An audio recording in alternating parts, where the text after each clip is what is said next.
All right, good morning, friends, and welcome to the Desert Botanical Garden as we celebrate our 29th annual members meeting here at the Arizona Trail Association. If you'd like to take your seats, we're going to get started with our presentations and awards and merriment. We're so glad you can all be here. If all the Arizona Trail Association staff and board of directors members can come up to the front, that would be truly wonderful. So staff and board to the front. And for the rest of you, if you want to grab some snacks and beverages and have a seat, we'll get started here in just a moment. We're so glad you're all here to celebrate. It's been 3 years since we've been here at the Desert Botanical Garden, so the opportunity to come back together and to celebrate the Arizona Trail with all of you is a real treat.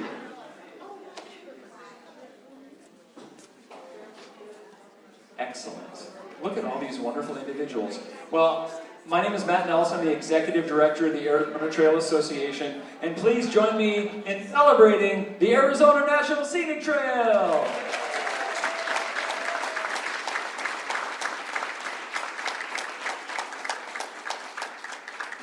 I'm so fortunate to get to work with all of you, stewards, volunteers, agency representatives, hikers, runners, mountain bikers, horseback riders, nature lovers of all kinds, and then also an incredible collection of individuals that make up both our staff and our board of directors. So I'd just like to honor all of them, not individually by name, because as you can see that would take a while. But how many people have been involved with the Arizona Trail Association for more than, say, 10 years? More than 20 years? Okay, if you go back in time just a little bit, how big was the staff? It's 3. Now it's 21. Our board of directors numbers have kind of risen and fallen over the years, but we have so many committed people just like you that dedicate their lives to the protection and the maintenance of this trail. And for all of them, I am so grateful for the opportunity to do the great work that we do. So if you're a staff member, please raise your hand. Please give a great big round of applause for these wonderful individuals. And then the board of directors, all of you, if you'd like to raise your hands, board members, thank you so very, very, very much. Excellent. So now, staff and board, you can take your seats, except for Susan. I'd like to introduce to you our board president, Susan Lagerman, who has been dedicated in serving the Arizona Trail Association for 6 years, so that's 2 3-year terms. Today will be the last day of her service, currently on the board of directors, because this is the last day of her 6-year term, but we're so grateful for your service and all you've done for the ATA. Thank you, Susan. Thank you, Matt. Thanks to each of you for coming. We're a unique organization. We really are ground up. People assume that there's a state office somewhere that's running everything. It's not true. This is truly our organization. It was grounded by people who had a crazy belief that we could have a trail across all kinds of forms of land ownership, state, federal, private lands, stitch it together. And for the last 25 plus years we've had it. To keep it growing and maintaining, we count on all of you to keep giving us great ideas, supporting us as members, and coming to this kind of thing so we can learn from each other. We've missed that this past 3 years. We need to share ideas. So we're so glad you're coming, and I am a real believer in the grounds up ideas, making us a better organization. We're thankful every day for the Arizona Trail and for Matt's incredible leadership. And all the people that do the hard work, that's the volunteers, the staff, taken away. I mean, we're an incredible group. Even those who are out there on the trail will often stop, take a picture, tell us something that needs to get improved, and that's great. We need those reports. We need all your information. So with that, handing it back to Matt, but thank you for your incredible service. We're indebted. Thank you, Susan. Who's excited about the best wildflower year ever that's about to happen? Right? With all this snow and all this rain, I think that we're really setting ourselves up for one of the, we're going to really live up to National Scenic Trail status with this springtime bloom. What's the difference between the Iditarod Trail and the Arizona Trail? In Alaska, they're smart enough to bring dogs.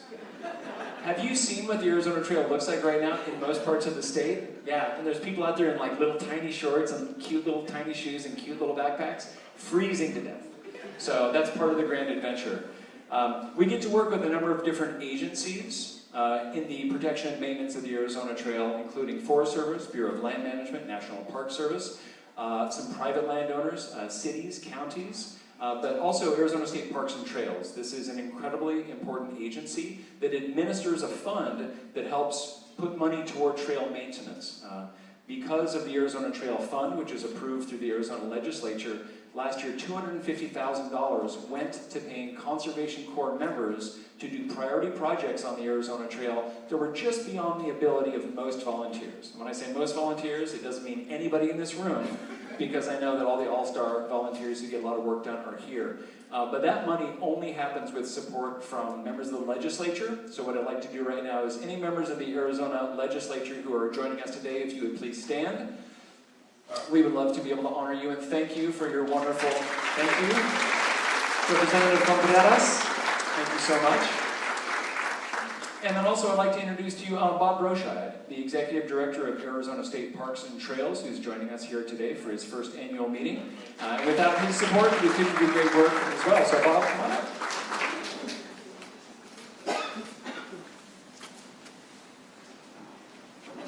There you go.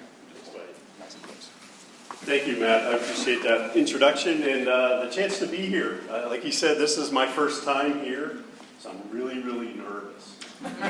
No, you are my people here.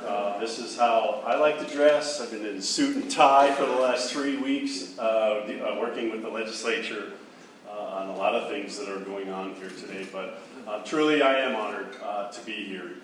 Arizona Trail Association is one of our best and growing partnerships that are out there. And without you guys, we wouldn't help us achieve our outdoor recreation mission. Many of you know we have an abundance of outdoor, stunning, diverse outdoor spaces, and there's certainly no shortage of people wanting to go there and see them. We also get a huge influx from out-of-state visitors who want to come and experience those as well. National parks, national forests, all of our monuments, our state parks, those iconic landscapes that we have. There's so much more to explore. My agency only oversees about over 30 state parks around, trail systems within there. So it's a very small footprint, really. But when you accumulate that with our public spaces, our trails, etc., we are just I think, is a cog in the wheel when you talk about outdoor recreation in the state. Arizona State Parks, so we do a lot of economic impact analyses and usually contract through Arizona State University to stay up on these numbers. And of course, COVID threw things off a little bit, and I think in a very positive way, which I'll get to in a minute. Our Arizona State Parks and Trails has an economic impact of $449 million in sales and contributed $272 million to Arizona's gross domestic product. That number is rising. Every year we exceed that number. But trail use in and out of our state parks has an even bigger impact. And these numbers are pretty stunning. This goes back to 2020. We found that non-motorized trail use had an economic value of $8.3 billion. And there's another $5.2 billion from motorized trails. That's a significant number.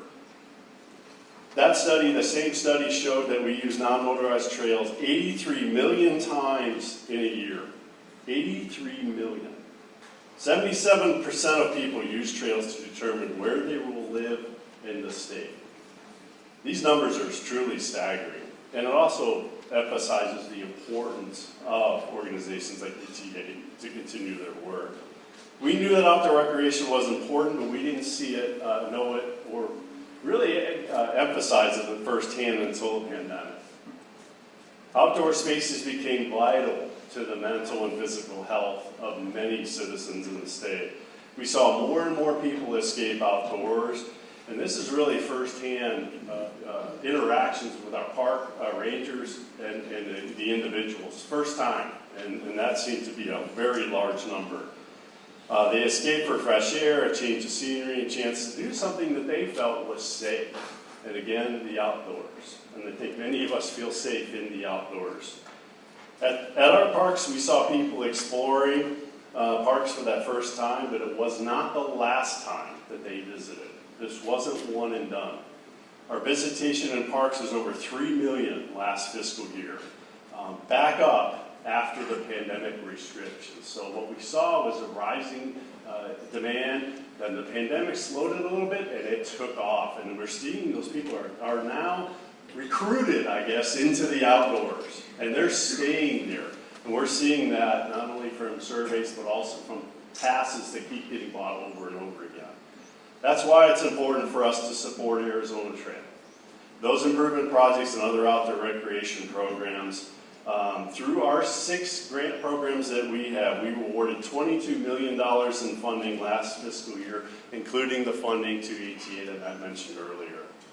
That's a significant number, and this is something that when I took over the agency 5 years ago, this was something that was really, really important to me.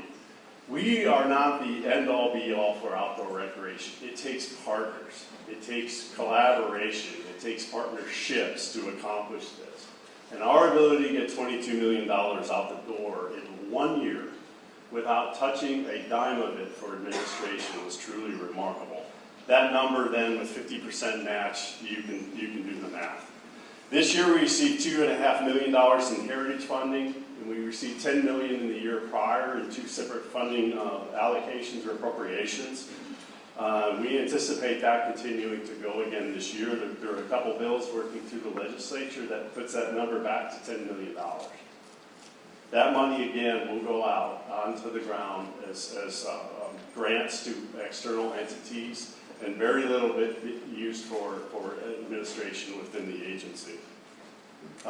We want to encourage all outdoor recreation providers to reach out to us for grant funding. This is another effort that I wanted to do as well. And not just in competition, but how do we spread the wealth, so to speak, across the state? For the first time in a number of years, Indian nations were applying for grant funding. We've awarded 3 of them this year. And many of you deal with my grant people. They've been around a long time. They remember this is the first time that they can remember that happening. That we're working with the Indian nations to take advantage of this funding, because too they are part of the outdoor partnership that we're talking about. Arizona State Parks and Trails administers the Arizona Trail Fund that Matt mentioned earlier, $250,000 appropriation that's been going for several years now, at least as long as I've been here. It's been continuous. We're hoping that with ATA's management of those grants, that we're hoping we can continue to increase that request, and we can keep up with the demands going on with the Arizona Trail. We're really lucky to have you guys as a partner. No question about it. But not only we help with that, but our parks also connect to the Arizona Trail. Oracle State Park is a great example near Tucson. It has access to the Arizona Trail. More people access the trail, more people access the park, and there we go. There's our partnership. Like Arizona State Parks, the Arizona Trail has no off-season, Matt mentioned earlier. Snow or not snow, there's no off-season, and that does lead to wear and tear. When the weather gets cold up north, our southern parks pick up with more visitors and vice versa. Having the range of seasons, temperatures, and climates means that Arizona is always in season, and that it's always a place to visit. And we work hard to ensure that people know about the many opportunities to get outdoors, and especially the ones that are right in their own backyard. We also work to provide education to ensure that visitors to our outdoor spaces are being responsible stewards of our land. This would probably be the other side of new visitors during the pandemic. We had to really talk to folks about not leaving trash, common courtesy on the trail. We employed leave no trace concepts and things like that. So we're having to educate those folks, but the really interesting part of the data, this wasn't just kids, these were all generations of folks that are now engaged in the outdoors. It's a horrible thing to say. I hope we never have to do it again, but the pandemic really resulted in, I think, the largest recruitment of new folks into the outdoors than we have seen in a very, very long time. And I hate to say that, but it was true, and we're seeing those folks stay. We also partnered with the Arizona Office of Tourism on their Appreciate Arizona campaign that teaches those principles of leave no trace. And we plan to continue that partnership. Even though there is that change of leadership in those agencies, we hope to continue that. But by working together, we are able to care for this precious resource and ensure that it's there for generations to come. And I really want to thank you all for the invitation, but sort of a plug here of like I mentioned, of wearing suits and ties a lot, things that we're doing within our agency. I mentioned I came here 5 years ago. We're changing the culture of Arizona State Parks. Massive change in culture in Arizona State Parks. Part of that is not only just being that reestablishing that culture within our agency that's going to be sustainable and productive and encouraging our folks and preparing for succession and those types of things. I think that preparing our agency for when I'm gone and my leaders are gone, who's going to take over the agency. And we're working on that right now. But again, I really want to talk about is the focus on of efforts that are occurring off of our state parks. How can we be better partners to organizations, federal, state, private, and municipalities, and how can we be better partners in that? And with our funding sources out there that we have available, we're trying to help spread that wealth around the state and really encourage, whether it's trails or whether it's your local backyard parks or anything like that. We think that's really, really important to push the recreation. So it's really not having Arizona State Parks and Trails as the logo all over the place. We think it's a success of others that have that, because we're all in that outdoor recreation business. And as long as I'm here, which I would appreciate Governor Hobbs' reappointment to stay into this agency. She's got great ideas for Arizona State Parks and trails and the outdoors. She's a huge supporter of that. And we're going to take advantage of that. And working with the legislature, we're hoping we can come out not only with an agency continuance, we had that come up this year, whether we will continue to exist or not. We had an audit and went through that audit. I think we came out of there with really some good flying colors. The bill's working its way now to give us another 8 more years that we can continue to exist, as well as our AORC is the other one. We have, like I said, 2 Heritage Fund bills. One's just a funding. The other one that's coming through the Senate was reestablishing state parks back into the Heritage Fund flow of buckets. So prior to 2009, many of you may remember, we were right in line first to get $10 million, us and Game and Fish Department. That was removed during the huge recession back in 2009. This bill will reestablish that, and we won't have to ask every year. It'll also be protected, and hopefully that will work its way through. Several other funding bills are working their way, but those are kind of the biggest things that we worked on this year. And I know ATA has been there and has voice, and I will tell you, if you're the member of your board, you've got some hardworking staff.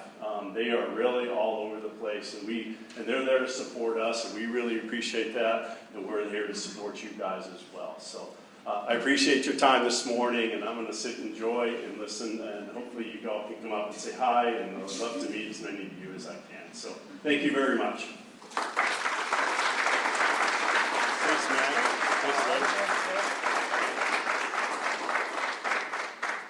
Thank you, Bob.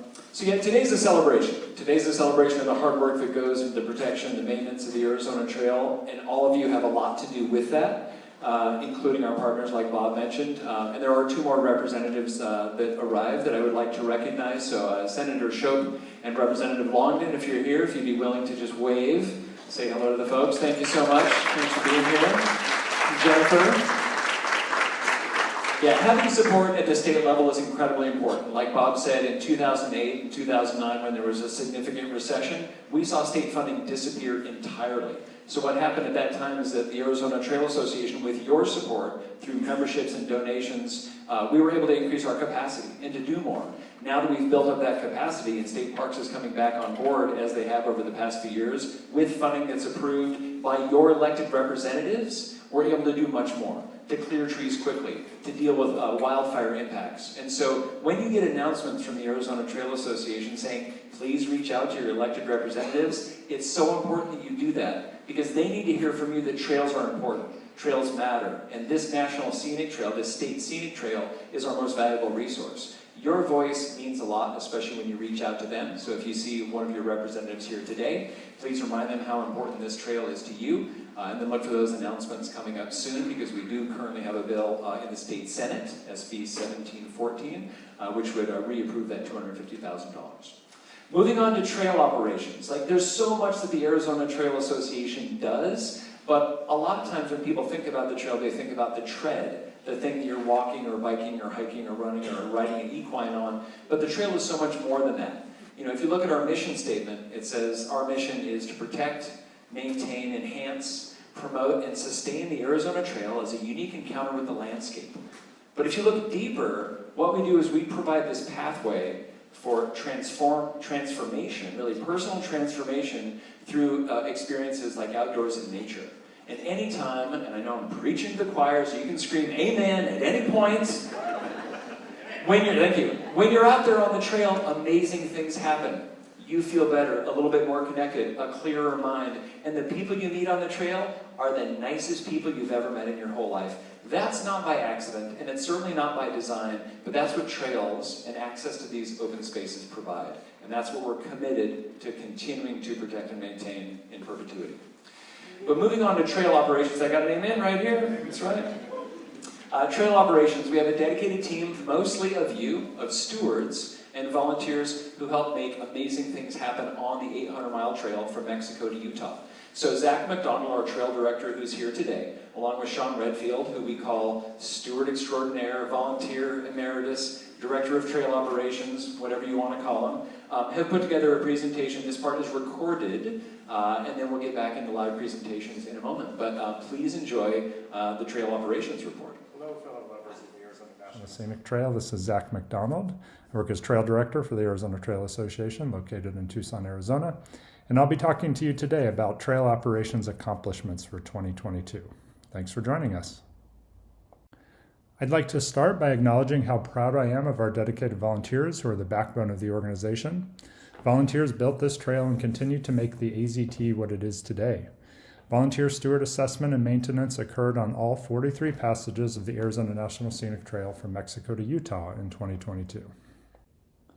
In total, we collectively maintained more than 294 miles of trail, built more than 24 miles of new trail to take the trail off of roads or to avoid unmaintainable segments of trail.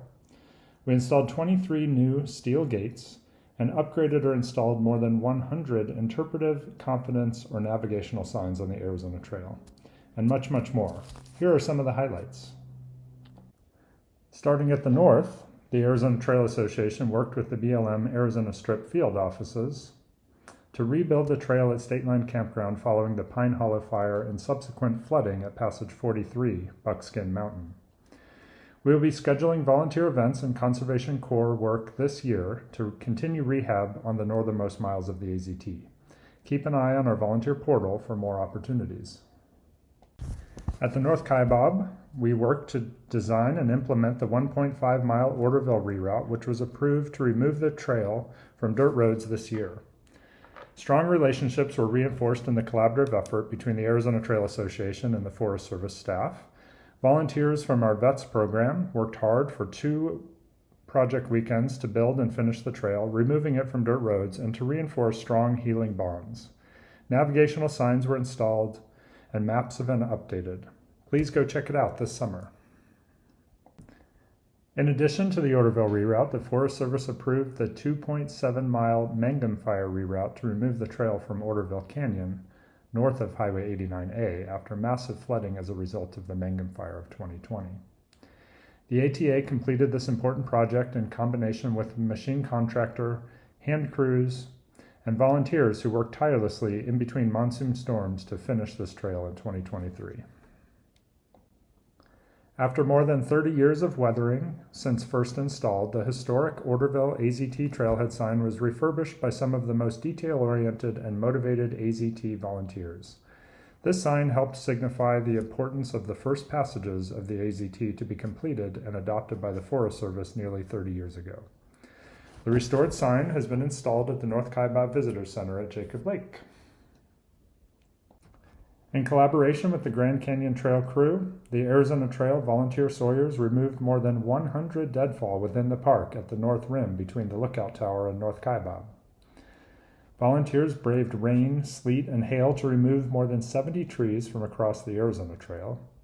They were so successful, park staff asked our volunteers to help trails staff remove 30 trees from another rim trail within the park on the Kaibab Plateau. The recently completed 3.6-mile Walnut Canyon reroute is officially open. This important initiative to take a few miles of the Arizona National Scenic Trail off of Old Forest Road south of Flagstaff was a successful collaboration between the Arizona Trail Association, Coconino National Forest, Arizona Conservation Corps, Arizona State Parks and Trails, volunteers, and Flagline Trails. If you haven't experienced this new ribbon of trail between Fisher Point and Old Walnut Canyon Road trailhead, get out there and enjoy it on foot, mountain bike, or equine. In support of the Tonto National Forest Highline Restoration Initiative, a large multi-partner project to update the entire Highline Trail to modern standards, the Arizona Trail Association contributed hundreds of volunteer hours in design of the reroutes, cleared corridor ahead of and finished trail behind machine contractors, held volunteer vacations, and sponsored multiple TSI classes as part of the effort. Collectively, we contributed thousands of hours and completed 6.8 miles of new trail construction and rehab between Bray Creek and Washington Park.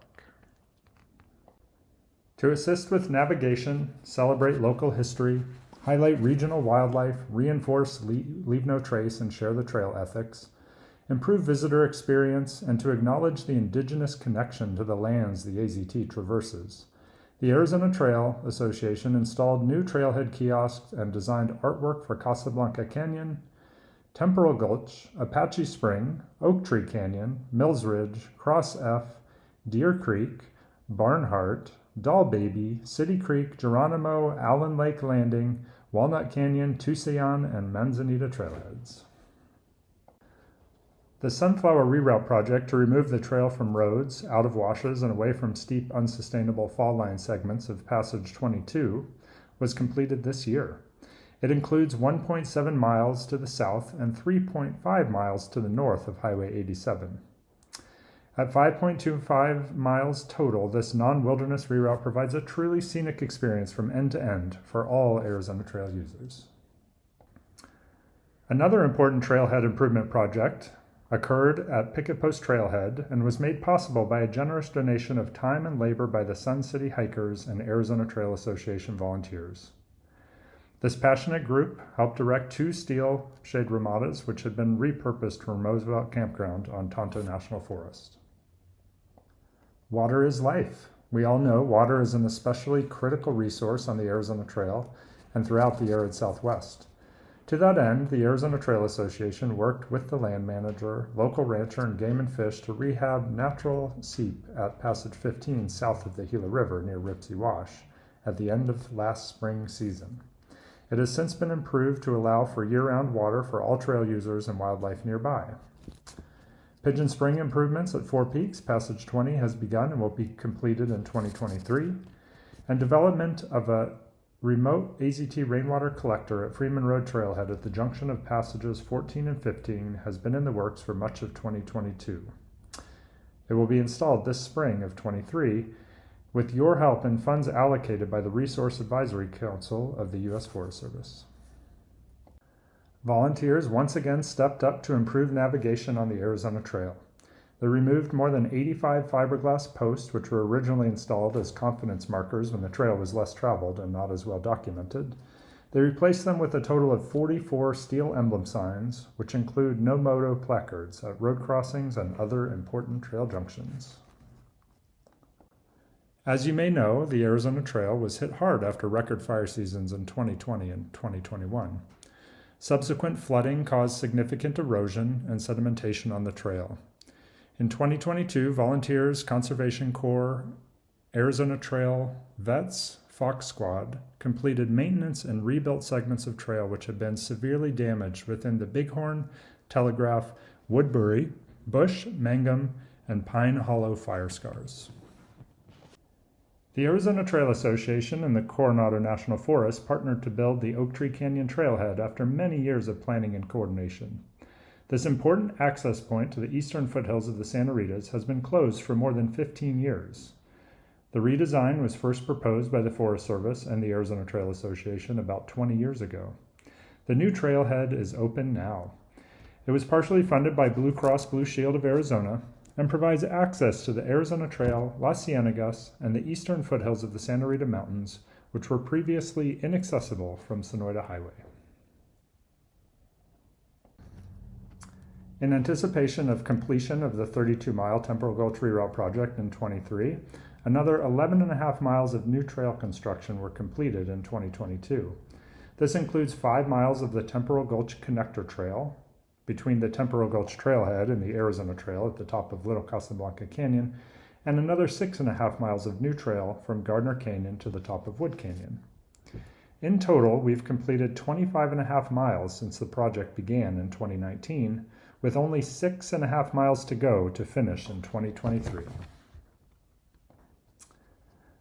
Casablanca Canyon Trailhead was developed in generous partnership between the Arizona Trail Association and Wildlife Corridors LLC, who have worked to conserve the surrounding land in perpetuity.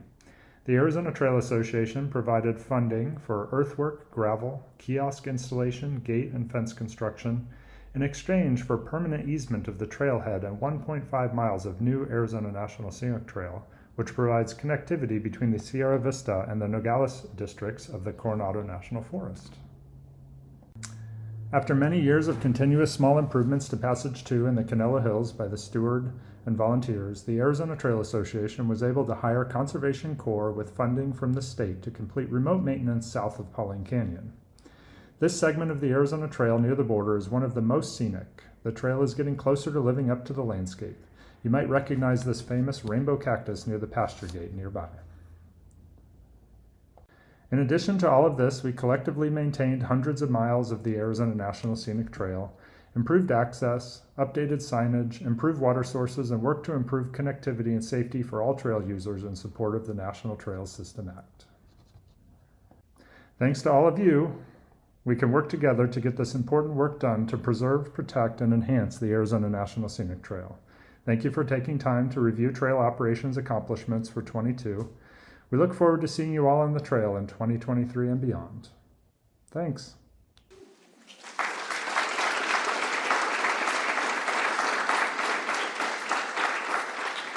If you had anything to do with any of these projects, please raise your hand. Every hand in the room should go up. Please give yourselves a round of applause. Truly phenomenal. The trail gets better all the time because of your support. One of the programs that we're very proud of, that many of you might be learning about for the very first time, is our AZT Vets project, which is Veterans Engagement and Trail Stewardship. And so here to tell you a little bit more about successes from 2022 is our Vets Program Coordinator, Chappie.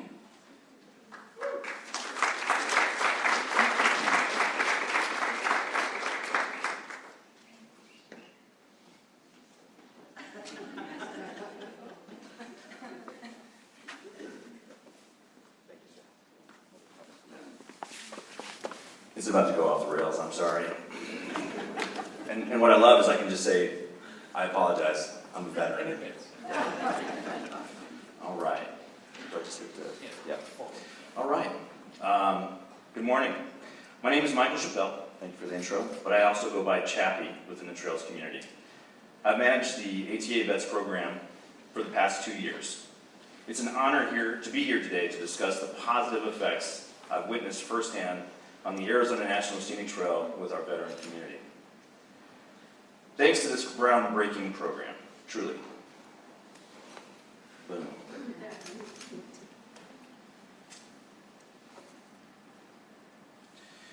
As a native Arizonan and a veteran, I firmly believe we are responsible for supporting our veterans as a society and providing them with as many holistic opportunities to heal and thrive after their service.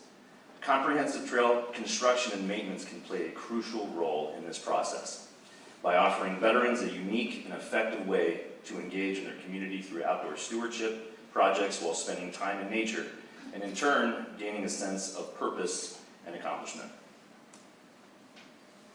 As most of us know, the AZT is a world-class through hike that spans over 800 miles across Arizona's various landscapes.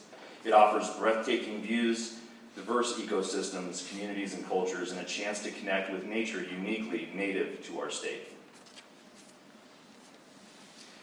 Building and maintaining a trail within this vast corridor provides the ultimate venue for military veterans to engage in an activity that is both physically and mentally demanding, simultaneously allowing them to experience the numerous benefits of working side by side with their fellow service members while being completely immersed in nature. So I'm going to derail a little bit because I want to tell a story about Mark Flint, who isn't here today, but he was a crucial force of nature, truly, to work with in making this program what it is. As a Vietnam veteran, he and I, as knowledgeable as that man is about trail construction, maintenance, design, equally as compassionate as taking me under his wing and providing me with a solid foundation to begin this program.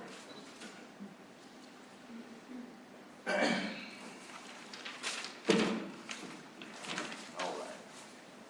So studies show regular, healthy social engagement and physical activity effectively reduces symptoms of anxiety, depression, PTSD, and TBIs. So another quick story, a gentleman named Derek Duba, who is not here today. You can see him, well, maybe not in this slide, but you'll see him eventually coming up here.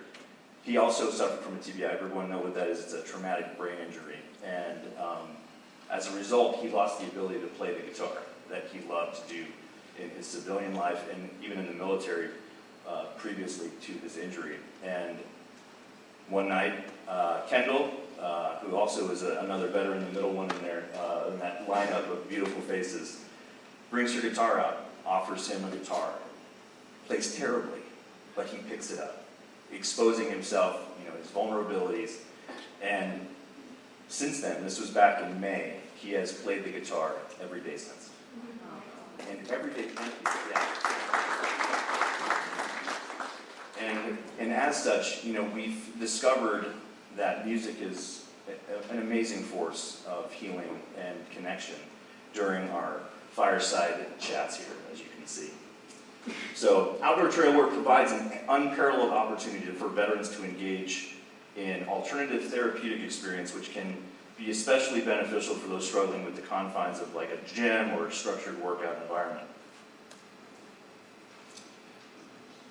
Additionally, being surrounded by the beauty of nature can help veterans feel more relaxed, calm, at ease, which is especially important for those who may experience anxiety or tension in their everyday lives.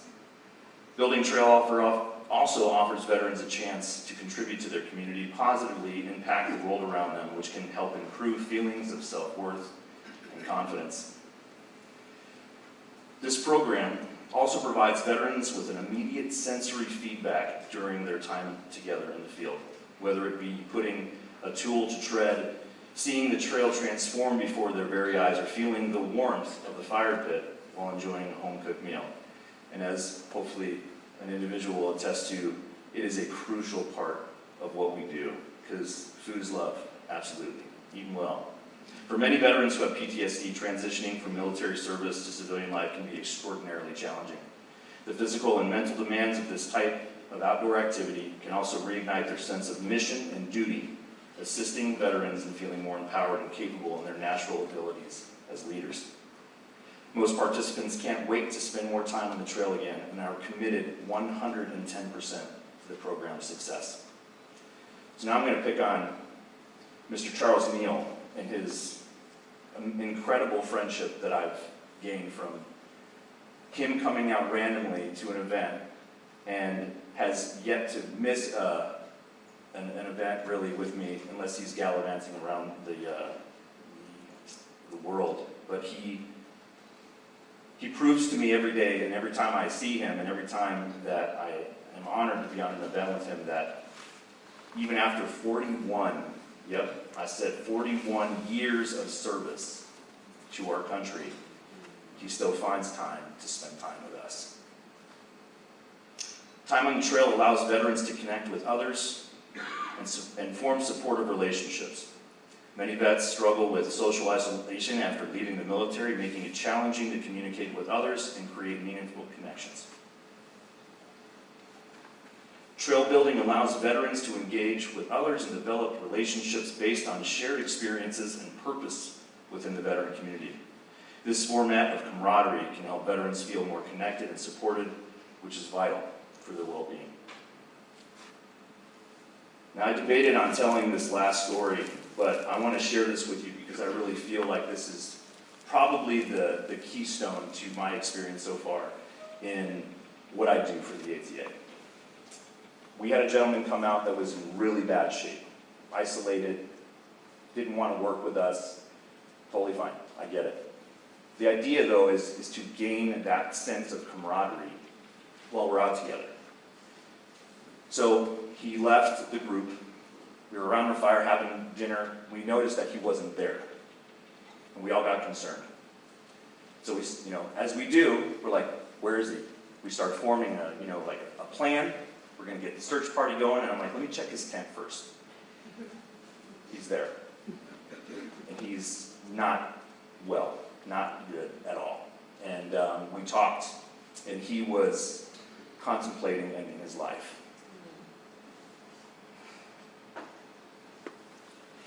And I tell you, if I wasn't there to see him, I don't know if this story would have had a happy ending. And if anything reaffirmed the mission that I have with this program, is that we're here for each other. And that man is still here today, maybe because of me, maybe because of the work that we do, but he's still here, and that's what matters.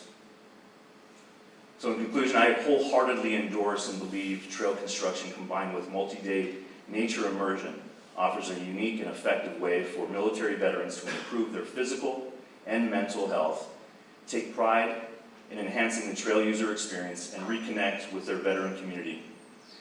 In providing these opportunities, the ATA's Vets program, we can honor their service again by helping them heal, thrive, and reinvest in their commitment to serve, while offering the perfect prescription in our country's most impressive landscapes. Thank you for your time today, and thank you for supporting the Veterans Program.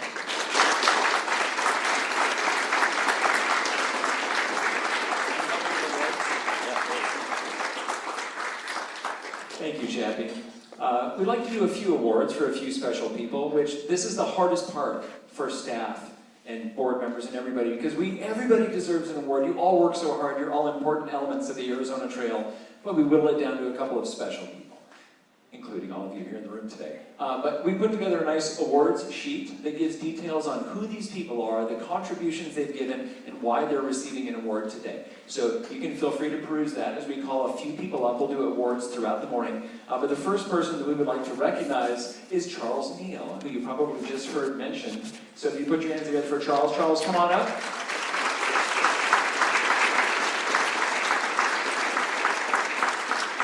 Thank you so much. We'd also like to recognize John Yazzie Jr., all the way from Flagstaff. John Yazzie, since you're here, if you'd come on up as well.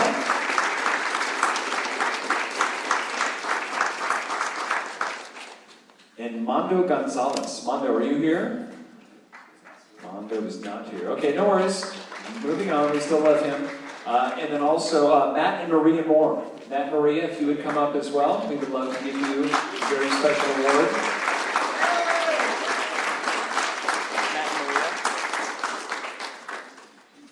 So these are for outstanding veteran support, outstanding volunteerism, and outstanding new volunteers. Even though Matt and Maria are relatively new to the ATA family, they've racked up more hours than we can possibly count. So a great big round of applause for some outstanding volunteers.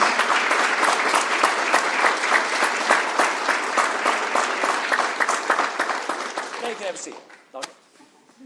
Thank you so much. Next, we'd like to move into our volunteer program. Like everything we do is volunteer-oriented, but we have an outstanding program that's set up specifically to engage volunteers just like you, provide meaningful opportunities, track those volunteer hours so that we can show the U.S. Forest Service and state parks and other agencies just how much we contribute.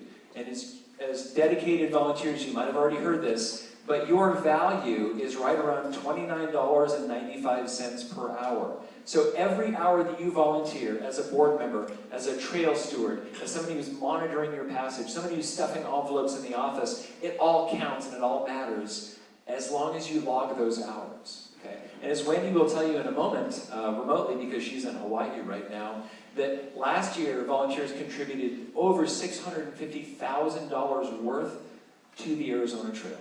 So that's just the hours that we know of. So please continue to report your volunteer hours. When we first set the date for the annual meeting, it was in February. The Super Bowl was in town, there was a lot going on, so we didn't have access to this space, so we rescheduled it for March. Just so it turns out that Wendy's trip to Hawaii was around that same time. So she's going to join us somewhat remotely now for the volunteer program report.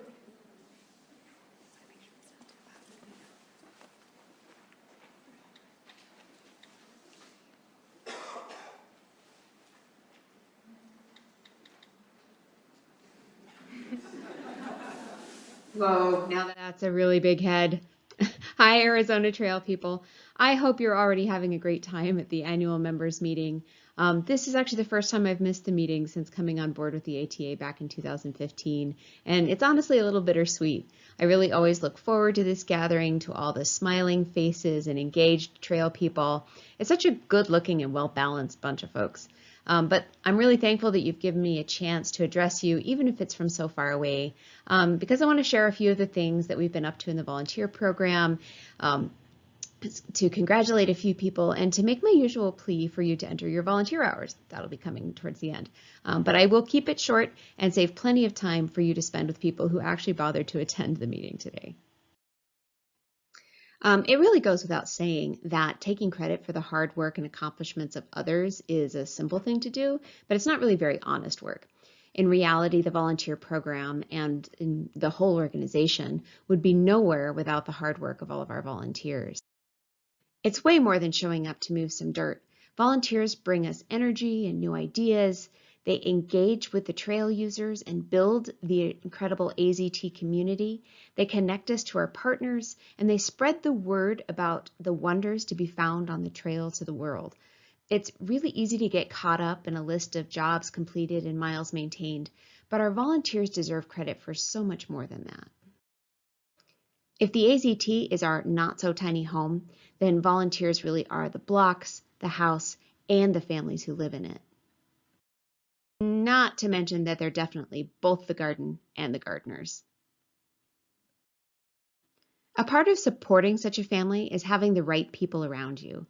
Though I'm the one who's blessed with getting to create this bomber video for the meeting, it is a team effort to keep things rolling in the volunteer program.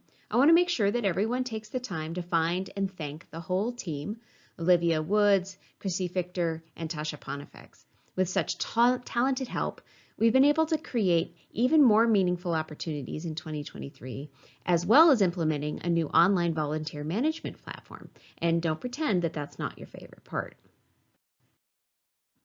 So on to the things that I want to brag about. The ATA's Trail Skills Institute continues to be recognized statewide and beyond as one of the foremost opportunities for volunteers and professionals to improve their skills in trail maintenance and design.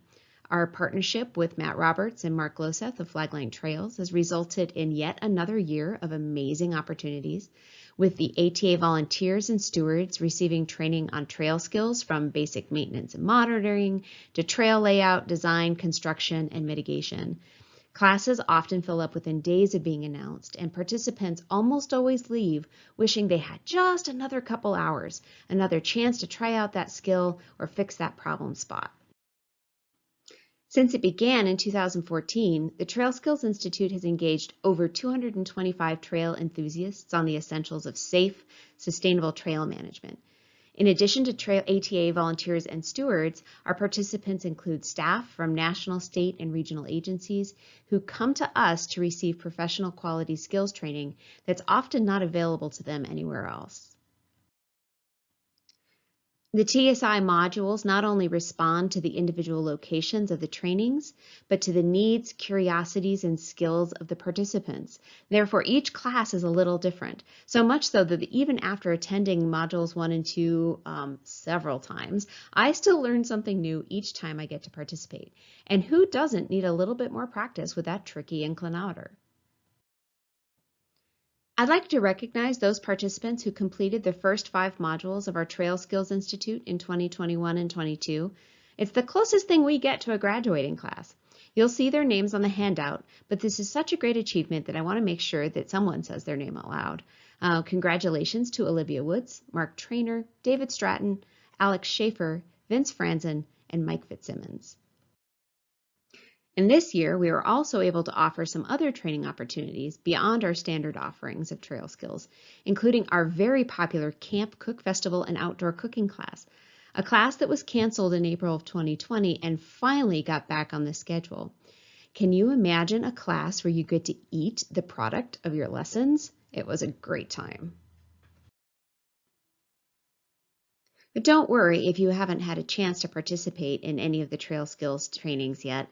Every volunteer event we have is a chance to learn and expand our skills on the trail, as well as to grow our community and strengthen our connection with the land. There's really no greater resource than the people gathered right here in this room, and we're looking forward to more great chances to learn in the coming year. In 2023, we officially launched our virtual training opportunity with the 8 video series available free and online called the Virtual Trail Skills Institute. These videos and the accompanying certificate program have already drawn over 1,000 views and are not only a great way to introduce new volunteers to the basic of trail activities, the virtual format creates a welcome and safe place to explore the idea of participating in trail work for those who may not have traditionally had exposure to this kind of activity. Now, for many of us who do already know about the love of trail volunteering, our time out on the trail is really about escaping our heavy obligations and the duties of our everyday lives.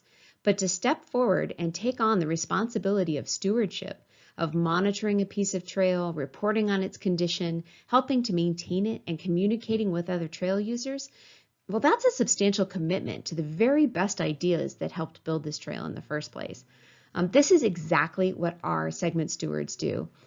As I believe our stewards would say, it's also pretty rewarding, in no small part because you get to build unique relationships with both the trail itself and with the people who use it. The ATA currently has over 180 segment stewards. Only 13 segments out of 120 are currently hiring, so it's a pretty sought-after position. However, if you're not currently an ATA steward, we might have just the place for you to help us out. In 2023, we returned to our schedule of twice annual steward training conferences, focused on training new stewards, bringing new knowledge to our experienced volunteers, and highlighting the wonders of our gateway communities. This year, our in-person trainings were hosted in the communities of Pine Strawberry and in downtown Tucson. Additionally, we were able to offer 4 virtual trainings aimed at helping us transition to that volunteer management platform that I mentioned earlier. Now, to some, the volunteer awards program for hours might seem like a thinly veiled attempt to bribe people to come out, work on the trail, and log their volunteer hours. Now, to the folks sitting here, and especially those who've heard this spiel before, note that there's no veil being attempted here. This is a blatant and calculated attempt to bribe people, particularly when it comes to logging their volunteer time. As volunteers, most of us aren't seeking recognition or credit for what we do. We just want to get dirty and lend a hand. However, we live in a world where organizations like ours really do depend on the numbers to quantify what we know is unquantifiable, the contribution that we're making towards the landscape. For the ATA, unreported volunteer time continues to be one of our biggest lost opportunities, and our inability to accurately document the time and impact of our volunteers' labor really does undermine our leverage with land managers and fiscal sponsors. So, to encourage, cajole, beg, and yes, bribe our dedicated volunteers into taking the time needed to vlog their volunteer hours, we use a system of rewards and recognition for those who reach milestones of 50, 100, 250, and 500 hours logged. Volunteers who reach those milestones at the beginning of 2023 are listed in the insert. Now, if you're sitting next to one of those dedicated individuals, take time to shake their hand and say thanks. And if next time you're out on the trail, you start to churn some dirt with someone in a great orange hard hat, well, know that you're working with someone who's well-trained and passionate, and maybe just the best kind of crazy. During the pandemic, we also had to add an awards category for volunteers who have exceeded 1,000 hours reported service. And that's just totally incredible. I want to make a quick shout out to a volunteer here today who just recently surpassed that coveted 1,000-hour mark, and that's Lee Allen. While his lifetime hours likely far exceed this number, his contribution since we started keeping track of this system is still a really impressive contribution. And so if you see Lee, make sure to shake his hand and say thanks. And if you have time that you haven't reported, maybe sitting in a notebook by your bedside or noted on your phone calendar, then ask one of the dedicated volunteer program staff members how to log them in the system. The time you spend doing it greatly increases the impact of your contribution in so many countless ways. There are so many great stories to tell about Arizona Trail volunteers and so many amazing project achievements and victories to celebrate that I could never fit them into a presentation like this one. The smiles in these photos here capture just a few of the moments of pure joy and the sense of purpose that the Arizona Trail brings to the lives of its volunteers. Whether it's sitting at an outreach booth and swapping trail stories or using a jackhammer to drill through solid rock, there's really seldom a tedious or dull moment when we're doing the things that spark joy in our lives. And finally, although I try to say thank you in new ways every day, I know that I can never really express how grateful I am for the opportunity to serve the Arizona Trail and its community. It truly is an honor and a privilege to continue to work alongside you all. Like our trusty four-legged volunteers here, I'm happy to be roped into this string. I hope to see many of you in person and covered in Arizona dirt real soon. Bye.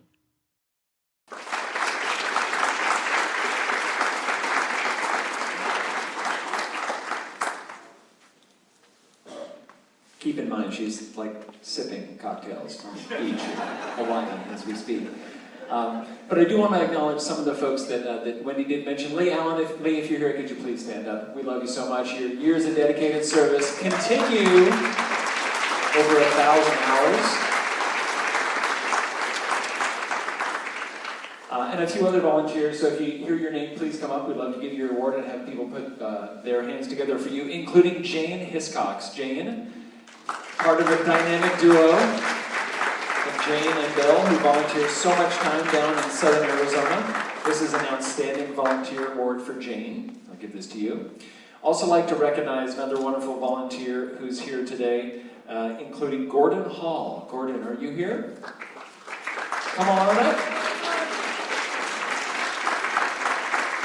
With appreciation for your extraordinary efforts in maintaining and improving the Arizona National Scenic Trail. Thank you so much for all the time that you give. And also for those of you who recently surpassed 500 hours, including Tom, Mike, and John. We've got your custom branded backpacks here, so please make sure to grab those before you leave today. Put your hands together again for some of our outstanding volunteers.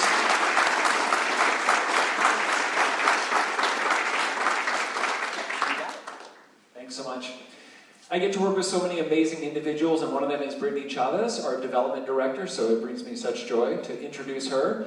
And we're going to now present to you the financial report. As a nonprofit organization, it's important that you, as our members and donors, know where the money comes from and where the money goes. Thanks, Matt. Thank you, everyone, for being here today. We are incredibly lucky to continue growing our income every year for the Arizona Trail Association. This year we were $300,000 higher than last year, so that was very exciting for all of us. You'll see that we continue to diversify our income sources, which is really the safest and securest way we can make sure that we have the income necessary to support all of our trail endeavors throughout the year. This year, half of our income came from grants. Our government grants over doubled this year, so we were thrilled with that number. You'll also see our non-government grants, which are usually foundations or organizations supporting specific programs and projects along the trail. We had 13% come from our events this year, so those are our trail races, our mountain bike races, or any kind of special fundraisers organized by our business partners throughout the state. Next, you're going to see our amazing corporate partners and business partners all along the Arizona Trails. We're responsible for 13% of our income this year.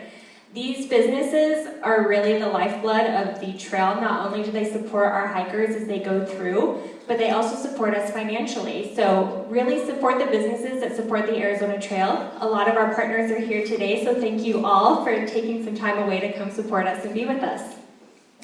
Next, you're going to see that membership and individual donations make up 18% of our income. This is every single one of you. We cannot thank you enough for your loyalty, your support, and the way that you show up for the trail over and over again every single year. Thank you so much for being with us as we changed our membership process this year. We're very proud of it, and we're hoping that it continues to serve you as well in all of your adventures along the trail. 5% came from our amazing Arizona Trail merchandise, which is all packaged and mailed to you from our office down in Tucson. You can find all of that on our online store and talk to Carrie if you have more questions. And you'll see that that last little 1%, which was a huge number, still over $20,000, came from things like raffle prizes donated by our general business partners, alcohol sales from any special events, and our Trail Skills Institute. So we very much value all of the donations that are made and all of the trust that you give to us by supporting the trail organization, and Matt is going to tell you how we stewarded those funds. Thank you, Brittany. Next up would be expenses, how we spent your money. We continue to be so proud that 44% of every dollar that comes into the Arizona Trail Association goes directly to the trail tread, trail construction, and trail maintenance. All the other things that we do that benefit that are not included in that figure. So we always shoot for about half of our income going directly toward the trail, and we're continuing to maintain that. Before, when Bob Roscheid and I mentioned that $250,000 appropriation from the state, that's not included here because the Arizona Trail Association does not receive that funding. We just say, hey, put it over there, and then State Parks pays contractors to go out and do the good work for us. So that funding that we discussed, you're not going to see here. Administration. We continue to support a staff of 21 people, some of whom work full-time like Brittany and I and Carrie and others who are occasional contractors like our GIS director who provides GIS and mapping support kind of on an as-needed basis. But your contributions help us support a staff of 21, which is very, very impressive. That's where that 19% comes in. Our youth programs, which you'll hear a little bit more about in a moment, continue to be how we inspire the next generation of you and people just like you, our next generation of stewards. So we're so happy that our current staff of 6 continues to do amazing things to engage youth throughout the state of Arizona, and that makes up about 10% of our budget. Fundraising, special events, our veterans program, and many other things that we do make up smaller percentages, but these are all incredibly important. These are ways to engage individuals, keep communities involved, support youth and veterans, to be able to study wildlife and the impacts of recreation on wildlife along the trail. But I'm so proud of not only how diverse our funding sources are, but where all that money goes. You should know that the Arizona Trail Association is continually used as a model nationwide for how to run a good trail and how to run a good trail organization.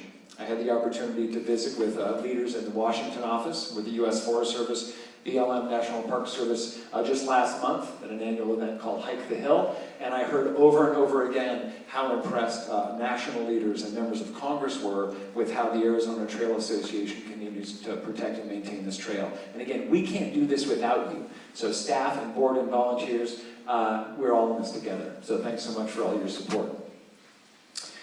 If you look at income over the last couple of years, you'll see that we've grown kind of continuously, especially if you go back in time to when, say, 11 years ago, we had about a $250,000 operating budget. Now we're at about $1.5 million.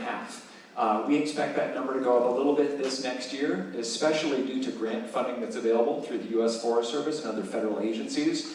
But I feel like, especially looking at the income figure, we're reaching a bit of a homeostasis of an organization and what we do and how we do it. And we joke that, oh, it's only 800 miles, and you laugh because maintaining a mile in a remote area is difficult, but compared to, say, the Pacific Crest Trail, or the Appalachian Trail, or the Continental Divide Trail, 800 miles is not too bad. So I think what we're finding is that somewhere between $1.5 million operating budget per year is probably where the organization is going to be for a little while.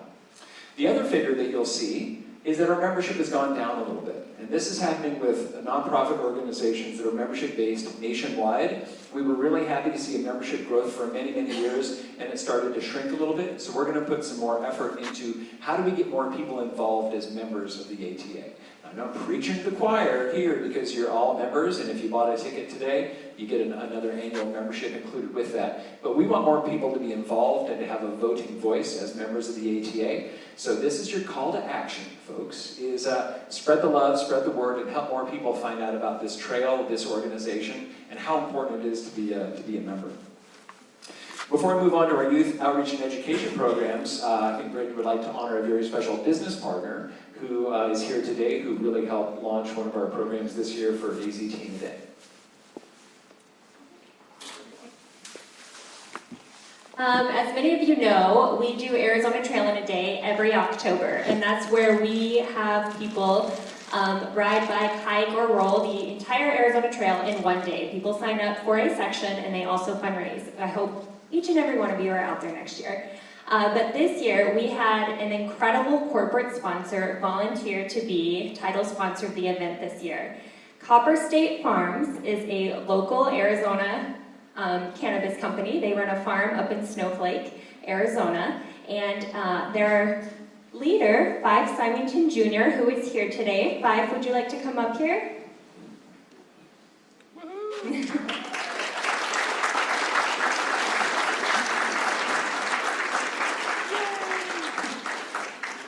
Many of you may recognize this name. This is a long family of serving Arizona. Fife has also thru-hiked the entire Arizona Trail. Both ways. Both ways. 2 times.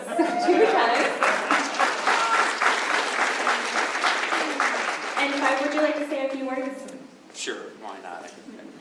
Well, I'm very proud to be here today, and I can't thank you enough for all the hard work that everyone in this room does to support the Arizona Trail and to make it such the jewel that it is. I have cherished all the hours I've spent on the Arizona Trail, and it was really gratifying for me this year to be a corporate sponsor for the trail and to get all of the, my team in Copper State out there. We had over 400 employees, spouses, and kids out on various trails in the sort of the greater Payson Pine area this year on the Arizona Trail in a day.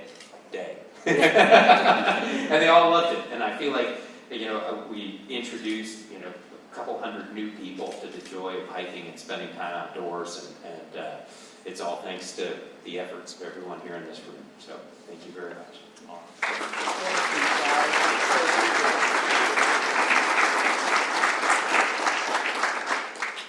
All right, next up is our youth outreach and education staff, and so I'd like to invite up both Trevin, Clay, Mackenzie, and anybody else who'd like to present today to come on up, because this is a program that we're so proud of. You've probably heard from some of these leaders in the past, and we're excited that they continue to do great work to get more youth out, not just on the trail, but involved in trail maintenance activities to inspire the next generation. And I think Northern Arizona is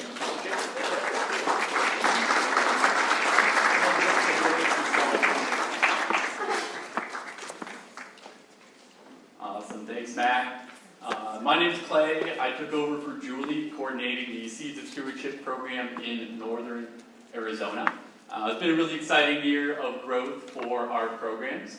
We went from having one coordinator running both Seeds of Stewardship and Gear Girls to having 3 staff, 2 separate coordinators up there. We have Sarah joining us over here as a program assistant for the Seeds of Stewardship program. That growth in staff has been reflected in the growth of our programs.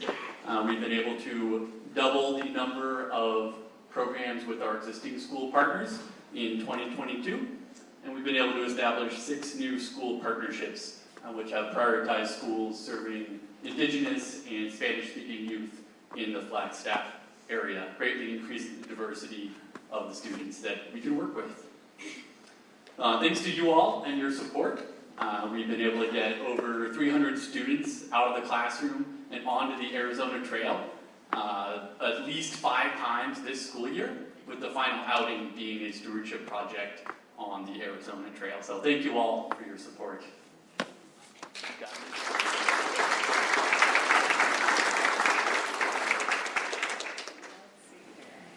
Hi everybody, my name is Mackenzie Mabry and I am the Gear Girls Coordinator up in Flagstaff. Much like Clay just highlighted with Seeds of Stewardship, getting kids out into the outdoors and immersing them in that experience is our purpose and is so important. Despite how many trails Flagstaff has and the close proximity that we have to these trails, a lot of kids and youth aren't getting out, especially girls. So the mission of the Gear Girls program is to empower young women through mountain biking, trail work, and snow sports. This past fall, I had girls that had never been to the bike park, and suddenly they're asking to go off jumps, they're asking to do it again. They're so enthused and they're so confident. We partner with the Coconino National Forest Trails crew, as you can see up there, and girls are picking up tools and they are having so much fun. These girls come out of their shells, they're empowered, they're brave, and they're doing these things for the first time. And because of your support, we're able to put those tools into girls' hands. Some of these girls had their longest bike ride. We biked Passage 34 in October as part of Arizona Trail Day, which is huge. They're stoked on these long rides. The aspens were beautiful that time of year. It's all really powerful. We partner with REI Flagstaff's bike shop. They come out and teach the girls how to change a flat on the trail, and it's empowering those girls, giving them the independence to be able to do these things by themselves. These girls come out of this program with confidence, independence, and stoke for being outside and giving back. Gear Girls is more than a fleet of female athletes. It's more of an intergenerational, self-sustaining community of girls and women that care for not only each other, but being outside. And I truly think that they are the future of our trail. So thank you.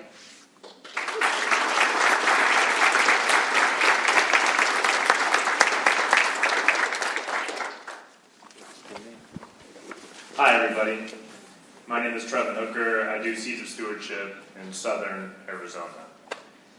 I'm really grateful to look out and see all of your faces because clearly you all are here out of love and gratitude for Arizona, its nature, and the Arizona Trail. So can we do just another round of applause for all of you?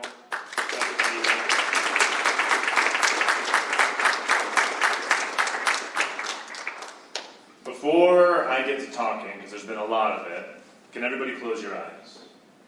Go ahead. Take a deep breath in and a deep breath out. Maybe just one more. Keep your eyes closed, and I want you to think about the first time as a young individual you connected with nature. And just feel what that feels like. Maybe it brings a smile to your face, and if it does, let that smile grow a little more. It's undeniable, that feeling. You can open your eyes if you'd like. That feeling is a seed, and that's what this program is based on. Growing the seed of love for nature and stewardship. For me, this is my 6th year in this role. And every day I feel gratitude for the nature of this state and the nature of this land. In southern Arizona, we learn on the traditional lands, the Tanaatam and the Yoeme. And every day I feel grateful for that. Now, We work with thousands of youth a year in southern Arizona, and we hike hundreds of miles collectively. And those numbers are wonderful, but the experiences, I can't encapsulate them. It's impossible. We watch students cry and smile, have out-of-body experiences. Just last week, we had a student sitting in a pool of freezing meltwater with a smile on his face that was huge. He was in there for 10 minutes, and as somebody who has medical training, that was concerning. Until he stood up and I said, "Are you okay, Jacob?" And he said, "I'm fine, what are you talking about?" Okay. Me and Melissa over here. Melissa, come here. Melissa works with Southern Arizona as well. We were like, we got to keep an eye on Jacob. We had a group of young men playing in a waterfall. A group of young women collected a plant called mullein, the softest thing on the mountain, to go use the bathroom up the hill. They had never peed outside before. It was spectacular. And that's what I get to do every day, thanks to Matt Nelson, who started this program in 2012. And every year it has grown and grown and grown into this huge staff base. And now, thanks to the pandemic, which again we've said, that's a little problematic to say, but out of hard situations, resiliency is born. Another aspect of the nature of our program. And thanks to the pandemic, we had to figure out a way to keep engaging youth who are more isolated than ever. And what we were able to do is start the Arizona Trail Ambassador program. A part of our mission is to make sure that when we age out of our roles, who is going to take the trail over? Who is going to be responsible for this? And it's going to be these fine and wonderful people. Arizona Trail Ambassadors, will you raise your hand?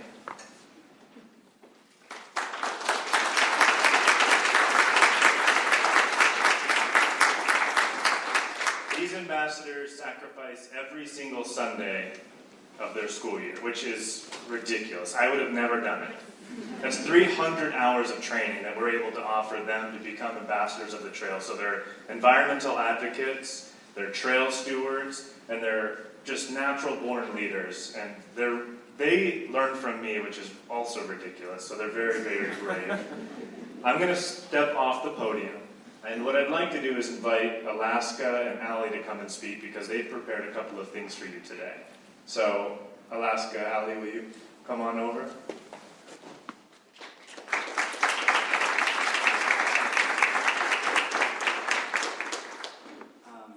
Before I get started, I also just want to say that we have Josh and Lily and Alex who are also part of our ambassador program, and this is their first year doing it. Me, I'm Alaska, this is Allie. This is our second year doing this internship, and I am not over-exaggerating when I say that this internship has completely changed my life and for the better. When I first joined this internship, I was in a very dark space, and through being in freezing cold water and walking in the blazing sun, I have learned who I am, and with the help of my mentors, Trevin, Melissa, and Kayla, who isn't here today, but she was my mentor last year, I've learned that it's okay to smile and be goofy and weird, and I've learned to walk outside and see all these familiar faces, and I've learned to just let go in nature, and that it's okay. And this internship, before now, I never really saw the Sonoran Desert as my home, but as I said, now I can walk out into the desert and I see familiar faces and I see friends, and I've learned so much, not only from my mentors, but also from the desert itself. I've learned how to be patient like a great blue heron, and I've learned how to walk through nature like a mountain lion, all stealthily, so that I don't disturb any of the wildlife. And again, I cannot overstate how much this program has done for me and helping me find who I am as a person and what I want to do with my life. And what I want to do with my life is dedicated to nature and the pursuit of knowledge and helping other kids connect to nature, because you really aren't living until you have some sort of connection with the natural world. And with that, I would like to hand it off to Allie.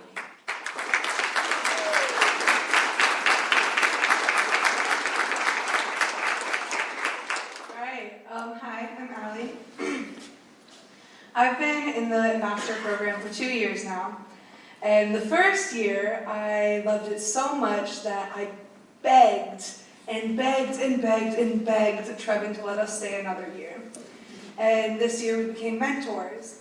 And over these past 2 years, I have fallen in love with the outdoors, with outdoor education, environmental activism, and with just helping youth and people in general find comfort in nature, in the Sonoran Desert. And I've been advocating a lot for the Sonoran Desert. When I first joined the internship, we had a conversation on our first hike. One of the other students said, "It's just a desert. It's just cactus and shrubs." And Trevin had a whole lesson about judging a book by its cover. And you know, that's what we were all thinking. We were all like, this is just the desert. Just the desert. But it was way more than that. And we were able to learn about it. And on that first hike, we experienced so much that our perspectives were immediately changed. And we had a lifelong relationship with one trail. And we visit it nonstop now. This program has been genuinely life-changing for all of us. We've grown as people, as environmental educators, as environmental advocates. It gives us opportunities to grow and to help other people become environmental advocates and educators, and to give them those tools and to be like, hey, here's this great program and this great resource that my mentor taught me. And with all of that knowledge, Alaska and I decided that for a project we wanted to bring the Arizona Trail to our school. We were coming from our school to join the Arizona Trail, and we wanted to let other students be a part of it. And we noticed how it helps with mental health. And youth mental health is a huge epidemic right now, especially after the pandemic. Being stuck at home, not being able to socialize or get outside, knowing that the outdoors is so important to our physical and mental health. So we created a program at the school to talk about youth mental health and the tips that they can have, and to just get them outdoors and to have fun outside. And even in the most extreme of cases where it's raining and windy, they were still smiling, running around without their shoes, and super excited, walking through water, so proud of themselves. Even as they shivered on the bus back, they were like, I love this so much, I can't wait for next month. And I'm really proud of it. I'm really proud of everything that's been going on in the youth programs. And I don't know, end goal, I want his job. I want Trevor's job. He knows I'm after it. And yeah, thank you.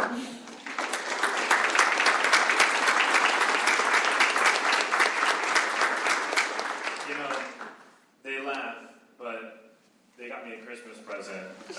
And on the Christmas present, it was, you know, Merry Christmas, I'm going to take your job. So that's a threat in front of you all, just to let you know. So to continue on the theme of gratitude, what we do depends on teachers and educators. We work directly with schools, we bring them outdoors, we provide transportation if we have it. Right now our van is a little undrivable. And teachers are everybody. I call them our moles. They're our access into the schools to get kids out onto the trail and provide environmental education. Last 2 years, I've had the privilege to work with Lindsay Stone, an educator out of Empire High School. No longer with Empire High School, with the Western National Parks Association. Western National Parks Association. Lindsay is a dear friend in my heart, and I'm going to give Lindsay the opportunity to speak to you all as well. Thank you, Trevin. Thank you for having me here today, folks. As Trevin said, I've had the tremendous opportunity to be on the trail with the Seeds of Stewardship program over the last couple of years.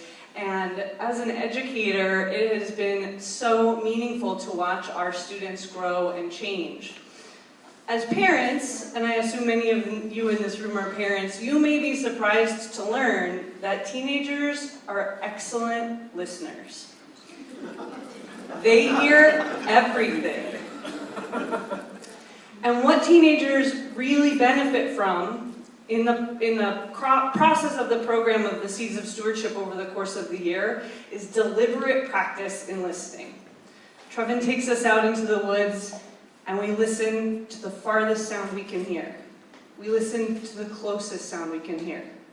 We listen to the wind whispering through the pine trees, and more than anything, they learn to listen to one another and to themselves. It's that kind of listening skill that allows our teens to become the stewards of the future, to be the people who will fill your seats in this room.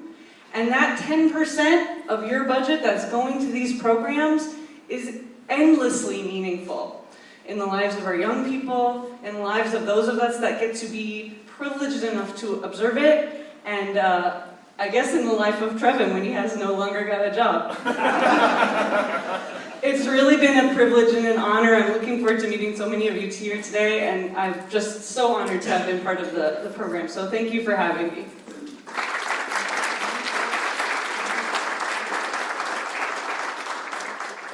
I'm going to step off now permanently, but I just want to say thank you one more time. As Lindsay just mentioned, the money that you all donate saves lives. As Alaska mentioned, mental health in youth is pretty difficult. And we have all kinds of ideas and workshops and wonderful things that we implement, but just time to be alone outdoors, sitting next to a creek and feeling your own emotions, that saves lives. You all help me have a job. You all help the Arizona Trail ambassadors have an internship. You all make a huge difference to all of our lives and to the thousands of youth who you have supported. You changed their lives as well, so thank you.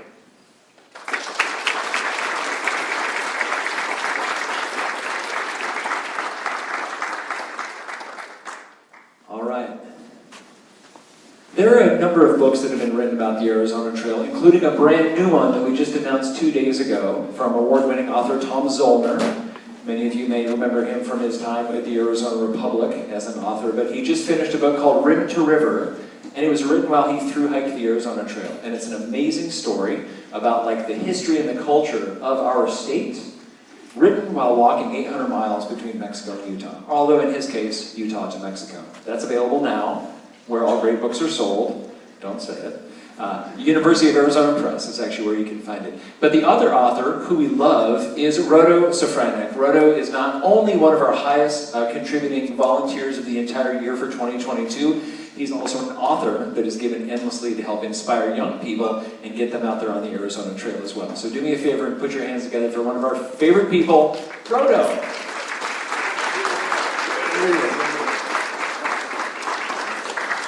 Well, I thought he said I got 20 minutes, but it's only 2 minutes. That's zero. What happened to that zero? So here are my notes on this napkin. Well, yeah, we've been members. My family has been members for. We even had the original Dale signature that says, "Hey, welcome to the Trail Association." So it's been a couple of decades we've been members, and a few years ago we said, what can we do to help? We got a hold of Matt, and he said, we really need a calling card. We have an excellent trail guide that Matt wrote, and that he said, but we could really use a calling card, especially for young people, to get them out there. So we said, okay, I can do that. We can't give you a lot of money, but we can create that calling card. And we did the first version of the book, The Red-Tailed Tale on the Arizona Trail, and Matt's a lot of fun to work with. He said, make sure you put a lot of good info in there, and make sure it's a lot of fun. Oh yeah, by the way, don't make it too long, and make it too expensive, and make sure you throw an adventure in there, okay? Okay, and then on top of that, Matt wants to edit it. And I thought my wife was a brutal editor. But she tried to appease a lot of the diverse population that we have, and make sure you get it correct and all the other stuff. But it was a blast, and Matt, I thank you so much for really taking a good look at it, not just passing it off and saying, yeah, this is all right, but really that we've done something well. We decided with that first edition, we'd go crazy and say, we did 2,500 copies. And then COVID hit. Man, are we smart, my wife and I. And we funded it.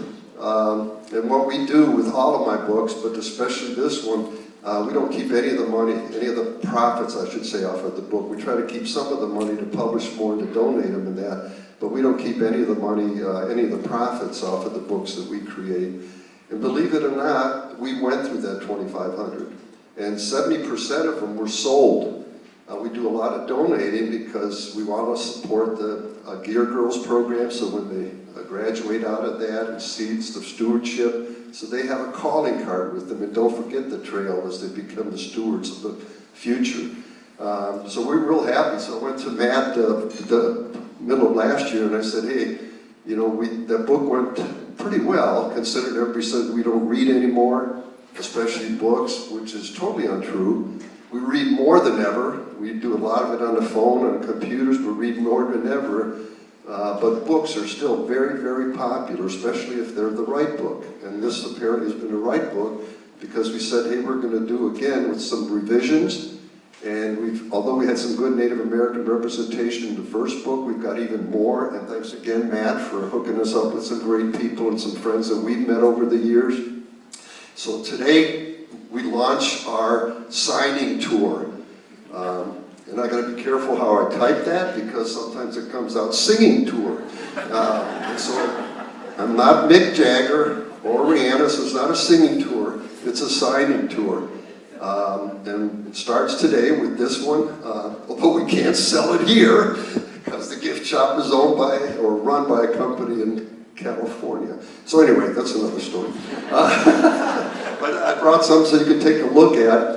But we're starting that tour, and also glad to announce that all of the REI stores now have the book in stock. So they've been, after the pandemic, they said, hey, we want you to do some local purchases. So we were one of the first local purchases they've made of Haveminders. So all of them. And so I'll be hitting all 4 of the tours, all 4 of the REIs. But we've got signing opportunities from Patagonia all the way up to Cameron Trading Post, which is around the Navajo or Dene Reservation.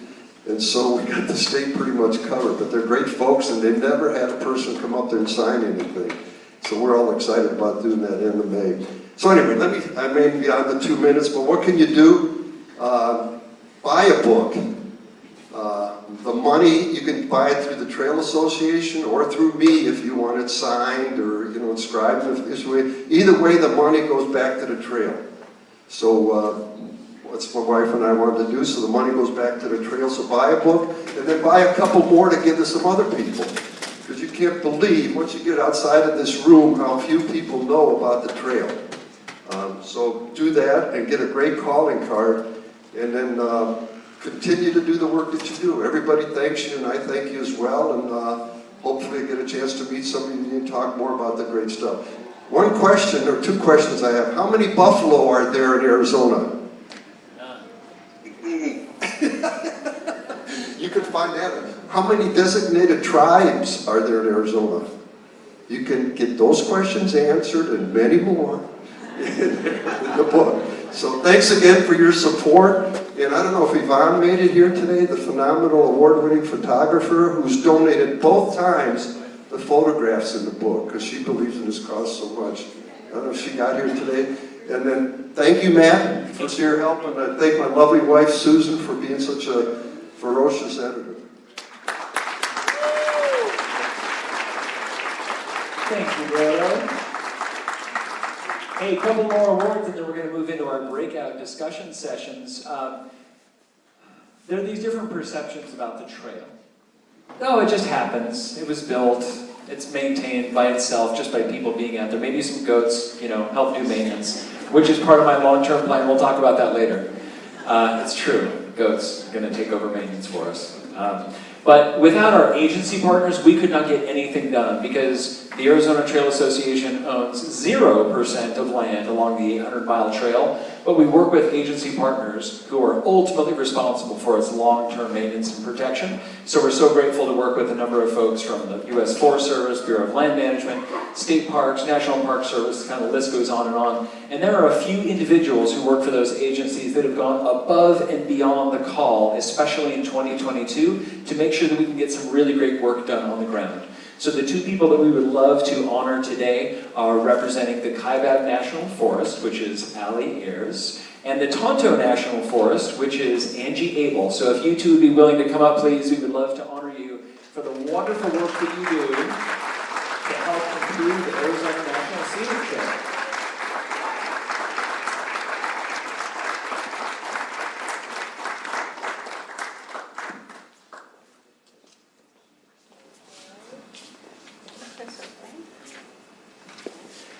If you would, put your hands together one more time for Allie and Angie.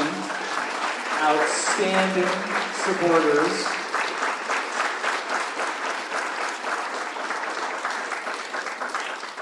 And please be sure to say thank you to them when you see them here today.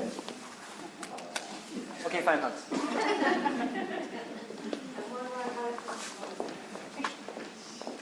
And then a few more volunteer awards. Let's see. Steve's not here. John. Is Alex Durr here? Alex, I don't think you're here. Okay, I think that pretty much makes up most of our volunteer awards. There's 2 Lifetime Achievement Awards for folks that weren't able to be here today, and then a few volunteers that are actually volunteering out on the trail as we speak. So we'll make sure that they get those. The other people that we'd like to honor are outgoing board members. So those of you who have served for a year or 2 or 3 or 6 who are now stepping off the board, if you'd come up so you can be honored. Phyllis Raleigh. Phyllis has been involved with the Arizona Trail Association for 29 years. And she's just now finishing the end of her 2nd term on the board of directors. Susan Lagerman, our outgoing president of the board of directors. We're going to miss you. Thank you so much. And is James Arndt still here, or did he run away? Great, he ran away. Yeah, he's a superintendent of a school, a father of 3, and volunteers for a lot of other organizations. So we'll make sure that he gets his award. A round of applause one more time, please, for our wonderful members of the board of directors. All right, it's time now for our breakout session.